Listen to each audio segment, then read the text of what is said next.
চোখে ঘুম আসে না, ভেতরটা কেমন যেন অস্থির লাগে। সব কিছু ঠিকঠাক থাকলেও মনে হয় কিছুই ঠিক নেই। মানুষের ভিড়ের মাঝেও নিজেকে কেমন যেন একা মনে হয়।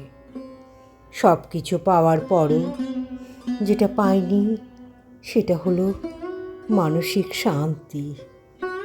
কারণ প্রতিদিন কিছু না কিছু নিজেকেই খেয়ে ফেলে। অপ্রাপ্তি, অভিমান, অপমান।